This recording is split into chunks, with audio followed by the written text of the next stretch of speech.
Iran is saying goodbye to President Ibrahim Raisi. Funeral ceremonies now underway. The plane carrying his body arrived a short time ago in the capital of Tehran.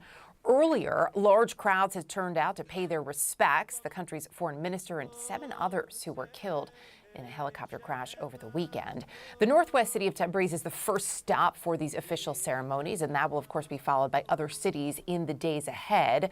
The country, meantime, is observing 5 days of national mourning.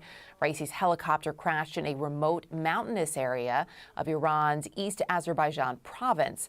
Iran's military chief has now appointed a commission to investigate what caused that deadly crash. CNN's Ben Wiedemann joining us now with more from Rome. So, Ben, let's begin first, if we could, with these plans, of course, for multi-day national mourning, and also the funeral plans for President Raisi and the others who were killed alongside him. Yes, as you mentioned, his body has now arrived in Tehran, the capital. We expect a major funeral in the city tomorrow. And also tomorrow it will be a public holiday, so all offices will be closed as well. And the final stop will be the city of Mashhad, Iran's second largest city in the northeastern part of the country. And that, of course, is where President Raisi was born. Now, it'll be interesting to see the turnout at these various funeral ceremonies. Now, I've covered funerals of heads of state in the Middle East before, and it's often the case that, for instance, I covered the death of Hafez al-Assad, the president of Syria, in the year 2000.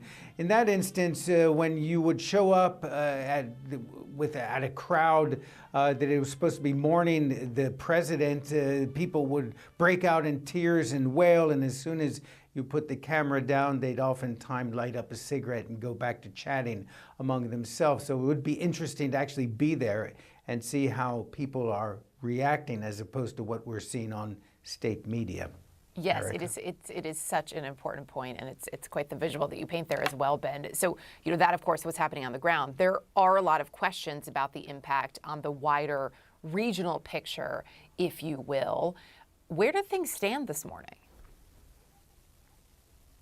Well, I don't think there's going to be a radical change in Iran's policies across the region, particularly its ties with groups like Hezbollah in Lebanon, the Houthis in Yemen, Hamas in Gaza, and other groups elsewhere. I think what is going to be interesting is the election that's going to take place, I believe, on the 28th of June to find a replacement who will obviously set the tone to a certain extent for Iran's policies throughout the region.